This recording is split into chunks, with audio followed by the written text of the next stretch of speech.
Hi, this session's on strategic business plans and some steps to success.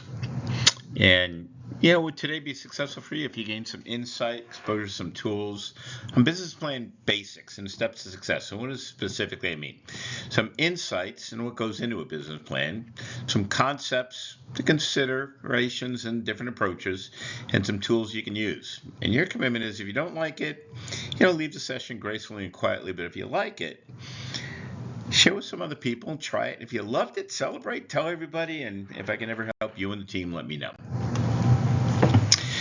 There's no secret. I just followed my plan and showed it to 1,200 people. 900 said no, and 300 listened to me. Of those 300, only 85 did something, but only 35 serious, and of those 35, only 11 made me a billionaire. What are the implications to you? Step 1, share the story. Step 2, listen for the holes in the story. Step 3, improve the story. Step 4, repeat step 1. You don't have to see the whole staircase just to take the first step. Martin Luther King. What's the implication for you? Have a best guess. That's vision A. You're going to run into obstacles. Create vision B. You're going to see more obstacles. Create vision C. And continue until you get that staircase to heaven. If plan A doesn't work, the alphabet has 25 more letters. So implication for you, vision requires plan A. Plans constantly change. Change does not create safe, because safe doesn't exist. It's always a risk. Plans are nothing, but planning is everything. Dwight Eisenhower. So what does that mean? The implication. The value is in the process more than the plan, right? The process is the constant. The constant is always challenging. Plans aren't constant. Continuously adjust your plans. By failing to prepare, you're preparing to fail. Benjamin Franklin. So what's the implication? It's a best guess is the entire preparation. Preparation is not for the right answer. It's the right answer doesn't exist. So the existence is all about value, and value is your differences versus their other options. A business that makes nothing but money is a poor business. Henry Ford. What's the implications for you? Avoid the focus primarily on money. Money is a personal loser because there's always somebody making more. But a business with purpose drives a life with purpose. And frankly, those who join in part of it drives their lives of purpose. You come into this world with nothing. You're going to leave this world with nothing. So your only real value is how you leave your friends, your family, and community behind. And that was life-changing to me when I was at Kip Keeno's house in Eldoret, Kenya, where he trains most of the top couple of hundred marathon runners in the world. Most of the Ethiopians and Kenyans train at his home, but one time I was there, the entire Canadian Olympic track and field team was there. So, and here's this guy I looked up to my whole life and go to meet him, and this was his quote. Unless you're a fortune teller, long-term business planning is a fantasy. So what's the implication to you? Be pragmatic. Dream big, but have key milestones along the way and adjust to them. Primary objectives within reach, because there's no glory in a missed forecast. The essence of strategy is choosing what not to do. This was fascinating. This was maybe one of the top business philosophers that ever lived, right? Michael Porter, one of the top professors at Harvard Business School. The essence of strategy is choosing what not to do. So what's the implication to you? If you chase 2 rabbits, you'll likely not catch any. If you're everything to everybody, you become nothing to anybody. It's not whether you get knocked down, it's whether you get back up. One of the implications, you be pragmatic, dream big. Again, milestones along the way and primary objectives that are the win reach. There's no glory in a missed forecast. Winners never quit and quitters never win. The implication, you swing the darn bat. Don't wait for the perfect pitch. You're going to remember all your failures. Most people are only going to remember the runs you batted in. Remember, Babe Ruth struck out 50% more times than he hit home runs. The great myth, if you build it, they will come. No, the implication for you, build your plan, ask why it won't work, build an army of supporters, and communicate with promise, communicate with a passion, communicate with purpose, and communicate with a process. So let's get into some business plan basics. And I'll first show you a comprehensive template you might want to consider. I know it's a little hard to read. I'm sorry about that, but comprehensive story, classic table of contents. This is what most business plans look something like this: an executive summary. What's the context, the idea, the rationale? What's a mission statement of goals and objectives? What's the market analysis? What's the competitor analysis? What's the marketing plan? What's the organization plan? What's the financial plan? What are the key action plans and any key exhibits that support it? That's a comprehensive classic table of contents. A typical executive summary, it's got to include what's the idea, why it's a good idea, what products and services you offer, who are the customers, who are the key competitors, what's your marketing plan, what's your organization plan, what are your financial projections. Again, same categories, quick summary of it. So what does that mean? What is a mission, a vision, strategy, and goals? And what does it mean to be connecting those dots as a story? All right, so it sort of, goes up and down. Values, they're aspirational. What do we stand for? What are our ethics, our principles, our belief? Vision is where we're going. What do we aspire to be? What are we hoping? What's our ambition? The mission is, what do we do? And who do we do it for?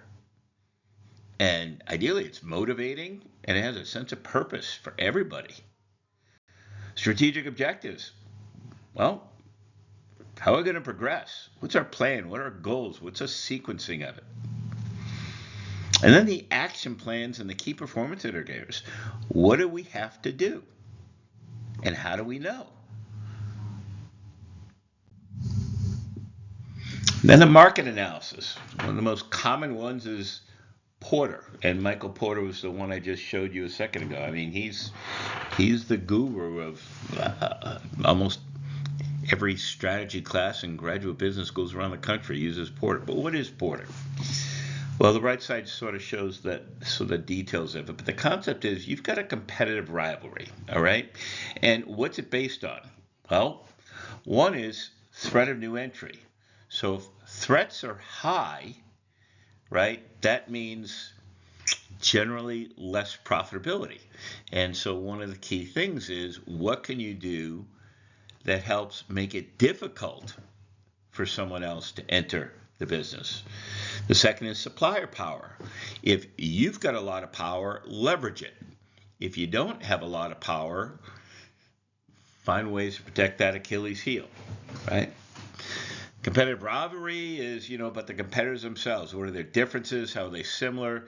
How difficult is it to switch from one vendor to another? So if it's difficult for someone to switch, that's an advantage. Give you an example. Fidelity Investments early on built what some would argue is the best financial analysis and tools when you got your statement. And then made it, even if you made investments with other competitors, it still could go in your statement. That became so-called sticky. That was a type of switching cost. It was frustrating for people to leave Fidelity. It's one of the reasons they stayed. And buying power. If the buyer has all the power, the sledgehammer, there's less profit in it. If the seller, for example, with great patents or great capability, has the power, there's more profit in. So that's basically the concept here. It's just thinking through what's available and what are the options and where do I stand?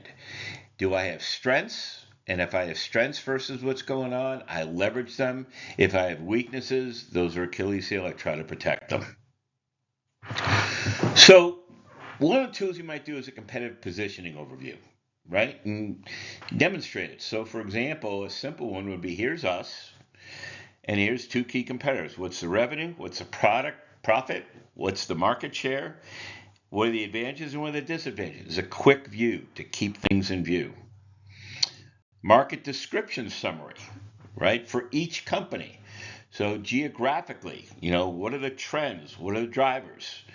Demographics, how are they similar? How are they different? Again, what are the advantages and disadvantages of market share? Just another way of looking at the market situation. Our value proposition. What does each stakeholder expect? Stakeholders are anyone who depends on you and has influence on you. It includes employees. In some industries, government's a big one. In some industries, local town officials are a big one. Whatever the state, customers are almost obviously, and sometimes even suppliers are very key. So what's important to them? Do we achieve it? What would be unexpected to them that they'd find valuable? I use a little trick of, what can I put behind even? Because whatever goes behind the even says to the person, this is special. And if it's special and it's different, it's surprising, it's a competitive advantage. How do we deliver that unexpected? And then the key is understand, beyond the facts, describe the experience that someone's going to avoid or gain because of what they didn't expect. And that's where the value is. Pricing models, various types of pricing. One's cost plus. What's my cost? Add a percent. One's called skimming. That means I'm going to go in at a premium price, and over time, I might bring it down depending on what the market does. Penetration is just the opposite. Going with a low price and try to keep people from wanting to come in. One's called align, which means I go in with a bundle of products and package. One's called value-based. And that's generally the best one. What's the customer experience and what's the value to them? Another one's psychological, self-esteem types, so like a Tiffany's, self-esteem. They feel great about themselves. And frankly, it's important to be higher priced than that. Competitive, just how you compare to others. And tiered. Tiered means your pricing is different by channel. So, for example, at Brown-Forman, which is a huge liquor company, they sell at one set of types of prices to bars. They sell at another type of price system to restaurants. They sell another price system to distributors. I mean, they have various different tiered channels. And then value chain discounts, right? If you're selling through someone else to get to the customer. And the types are, one, do they get a discount for quantity, how much they're buying? Do they get a discount based on season? So for example, in industries that appeal to people getting married, there's a lot more promotions going into getting product in March, April, because the spring is the heaviest time for weddings. Terms is a form of discount, if they pay in a certain amount of time, whatever. And then promotional, and that can be stratified by different kinds of customers. Promotional means if you do this, we'll help subsidize it, or whatever we're doing something special if you take advantage now. And you get a promotion plan, which how are you going to generate trial? How are you going to get repeat customers? How are you going to get the repeat after trial and the loyal customers? So it's looking at the advertising, looking at public relations, looking at if you're going to use social media, direct mail, or sponsorships, or alliances, or a value chain. What's the promotion plan to create that awareness, to create trial, to create repeat and loyal clients? And what's your key organization plan, right? First of all, what kind of structure is it? Partnership, corporation, holding company, division, a joint venture, whatever. And what are the key people? What's their name? What's their position? What's their responsibility? What are their valuable skills? And what are the pay and benefit? And a key vendor plan. Who's critical for you doing this? What's the name of the company? What do they provide? Why are they special to you? What are the key terms? And then the financial details. And the devil is here. It's in the details, right? You need a revenue or income statement plan with key performance indicators. You need an expense plan, and you need a cash plan. What's the timing of all this so you know when you're going to need cash and when you've got enough cash, when you're going to need more bank or more equity or more debt or whatever it is. But let's get to work. Let's get a little more specific here. So my approach in general and thoughts to consider is, again, there's no right way. So if this fits you, try it. So step one, I try to build a draft of the story. And I build my exhibits first before I build my plan, all right? Because the exhibits to me tell the story. They're the detail and they tell the story. So the draft is the why. It's like a movie, right? When you hear it, can you visualize it? And when you hear it as a story, it's going to be more clear to you what doesn't make sense, and that's going to surface. So I always try to build the story first and tell it as a story, and I see the holes in the story, right? Then create draft exhibits, right? Again, they're going to tell the story. Document the detailed assumptions, and my suggestion when you build your exhibits, the exhibits are titled with a headline that tells the whole story. In other words, if I only read your headlines, I know the story. And if I can't tell the story, rewrite them.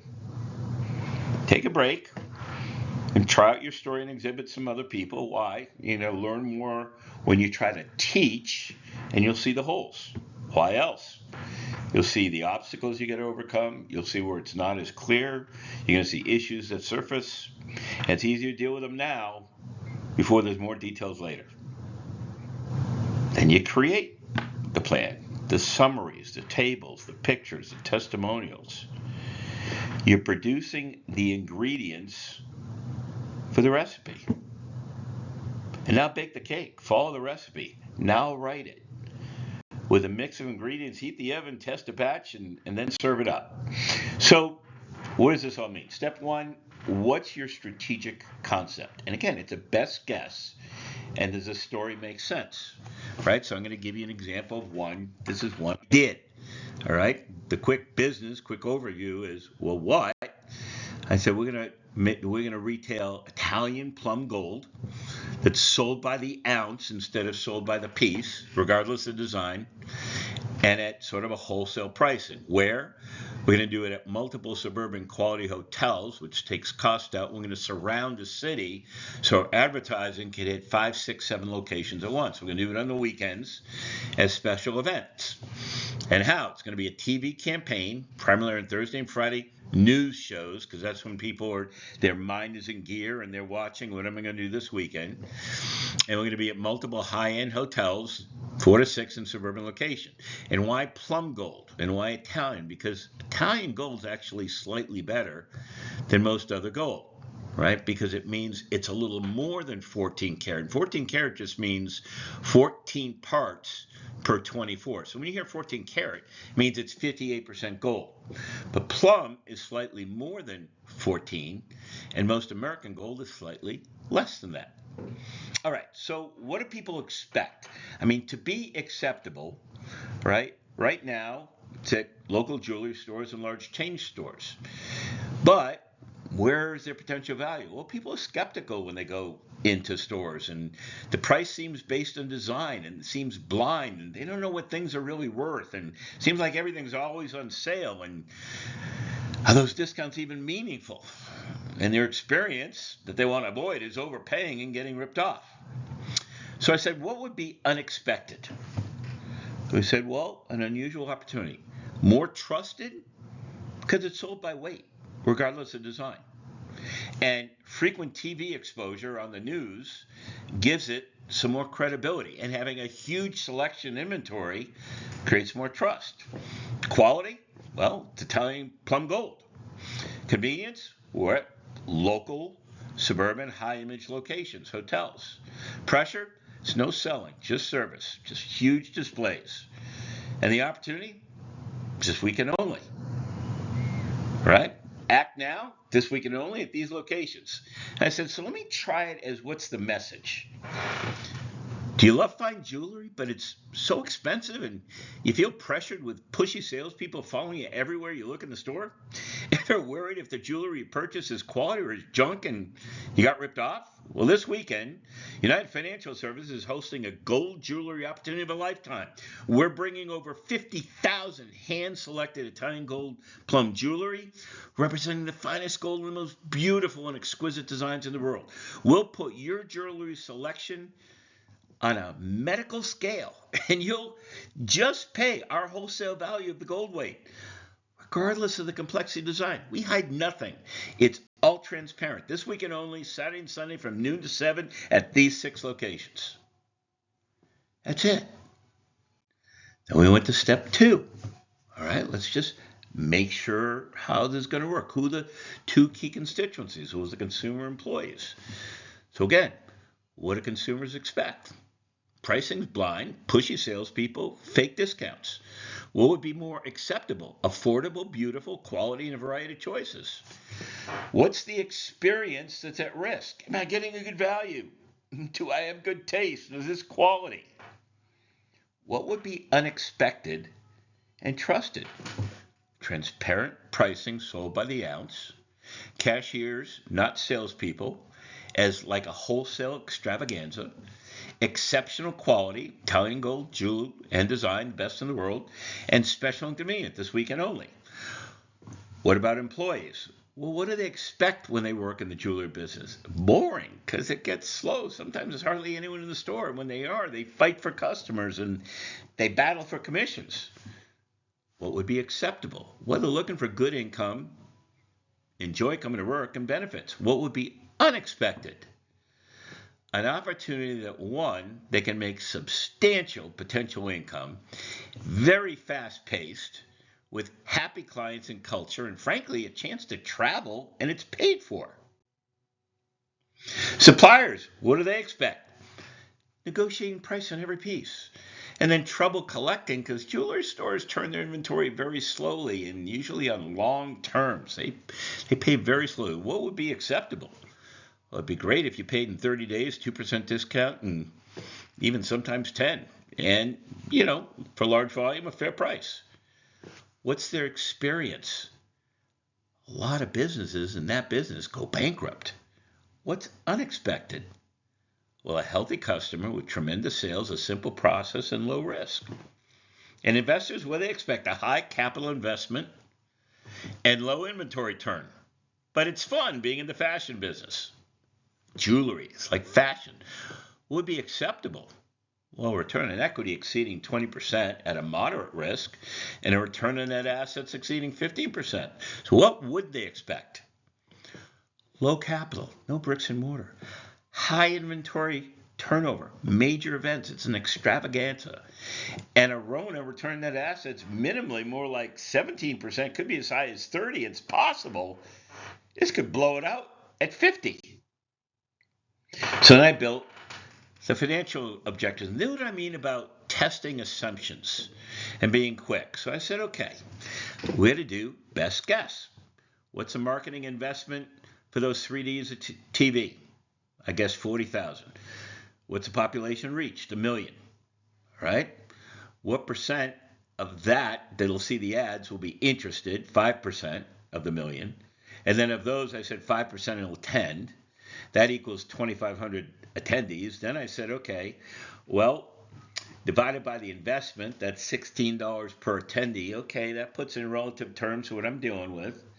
Then I said, okay, I'm going to have 6 hotels per show, times the cost of each location. Back then was $1,000 for the ballroom for the day. So I get the location cost and the cost per employee, 3 employees per show, 6 shows, so I got the total employee cost. So now I know for that weekend, I got $76,000 at risk. So I said, okay, what might I assume? Well, an average sale per attendee, we guesstimated 180, times the number of attendees at the show, which we had from before is 2,500, times the percent that purchase. These kind of shows, most people purchase 75%. So sales per show is 337,500 times cost of goods sold of 50%. And the total cost of the show, of the product is 168. Then the expense per show is at 76 from before. So my total cost of the show is 244. My total gross profit is 92,750. If I do 20 shows a year, that's 6,750,000. Total cost per year, close to 5 million. It's a gross profit of $1.9 million. Now he said, but I got overhead. So I guessed on rent, utilities, and salaries, and owner salary, and other expenses, and leases that we're going to have. So the total, and I apologize for the spelling, I'm dyslexic. I'm catching some there. It's embarrassing, but it is what it is. 990. And then I put together a balance sheet, how much cash we need to get going. Inventory was huge. That was a major amount. Ops equipment, total assets, whatever. Then the income statement, I put that in, the gross profit. I assumed we were going to have $635,000 in debt. And then I did the income analysis. It was awesome. Return on equity at 250%. What an incredible business. Then I put to the milestones of the story to support it. What happens in each quarter? So I could see what was going on and when, and turn that into cash flow. How much came in at the beginning from the owner, and then when we took out loans, and it says net cash, and I know, okay, is that going to get me through based on when I got cash going out and cash coming in? It's cash flow. And take a break. You know, what's the likelihood this venture will succeed? What do I have to modify? What do you like? What do you dislike? Customer value proposition, how do I tighten that up? What do I like, dislike about the differences versus the industries? Do I have enough? What seemed too optimistic? Anything too pessimistic? If I personally own the company, in this case I own 10%, what would I do differently? And if you own the company, what would you do different? What would you do the same? Now it's time to create. So the mission, what's a worthwhile purpose? The vision, I have a dream. The values, how we act and behave. The objectives, being smart, very specific. I can measure it. I can achieve this, attain it. It's relevant, it's very important, and I know when. If I achieve it by this time, I succeeded. If I didn't, by a certain date, I didn't. Doesn't mean you beat yourself up. They're targets. It's like the strategy. Why would someone choose us versus other options? And then the plan. The plan's a detail of the 5 causes of anything good or bad that could happen. The who, the what, the when, the where, and the how. And how do you know how important? To prioritize it, the answer to why.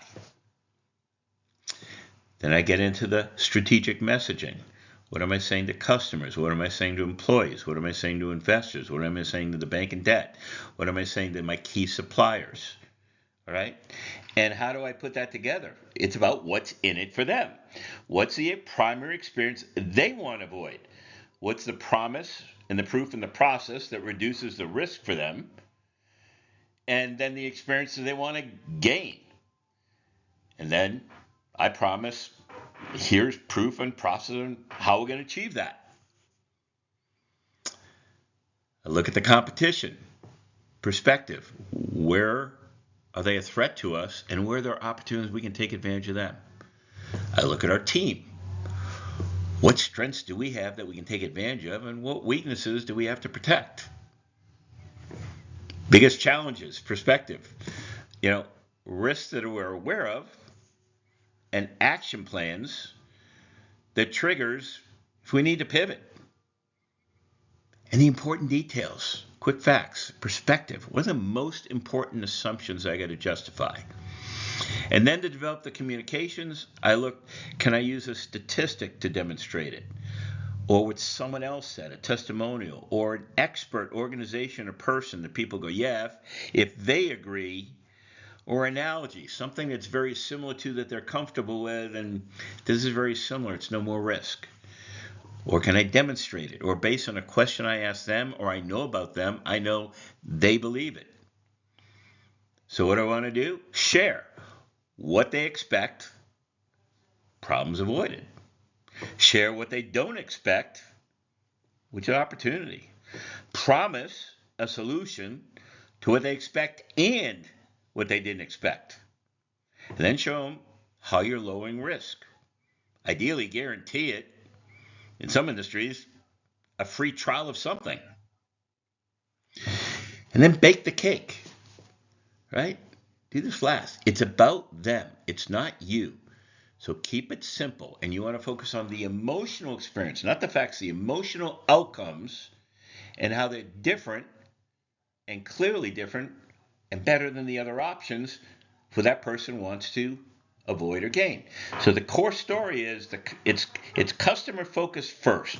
It's compelling to them why you're a superior choice versus other options, and it's emotional. 2, it includes all core constituencies. What's in it for them? Whether it's a supplier or employees or investors or customers, what are their other options?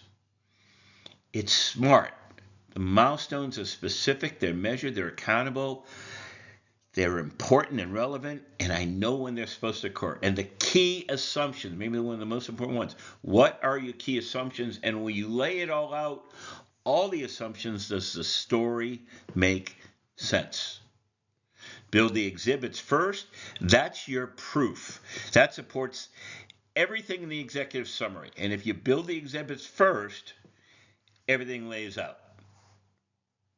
And then the addendum, right? It's just more detail demonstrating best guess, right? So detailed for people who want a lot more detail, the organization structure, the detailed comparisons, examples of advertising. Just these are examples of details that you might consider.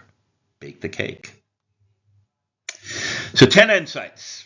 Just remember, it's all about them, not you. Don't build a business plan around you. Build it about them. The genius is making the complex simple, not more complex, which is what most people do. Decisions are emotional opinions that people act on. And people generally only remember a few. So those opinions you hope they walk away with that's important to them, repeat them often. Facts just support those emotional decisions. They're not the primary driver. The driver is the net opinions because people subconsciously know it's best guess. And with opinions, they can never be wrong. And with facts, that's not their comfort zone. Value is witnessed in the direct differences versus the other options. And visuals are more effective than the words. So use them often. Use graphics as much as you can. Use charts and tables and pictures, which can eliminate lots of paragraphs. If reading takes work, they're going to avoid the effort. Don't write paragraphs. You want to write it in a structured form that they can scan it quick. Is this important to me? Then they can take their time, but it follows a logical, easy flow. And that they can find the information fast, a month later, a week later, a year later, if they need it. And eliminate the jargon. It just causes confusion. Don't include the vampires. That's accurate information, but it's not critically important, so it sucks the blood away from the more important stuff. And don't be ragu spaghetti sauce. Everything's in there. A little bit about my background. You said at the beginning, you got some insights in what goes into a business plan, some considerations, approaches that you might be able to use. That would be success for you. If you didn't like it, you're probably not on this slide, but if you liked it, share with some people, try it. And if you loved it, celebrate it, tell everybody, and consider calling me if I can ever help. Appreciate it.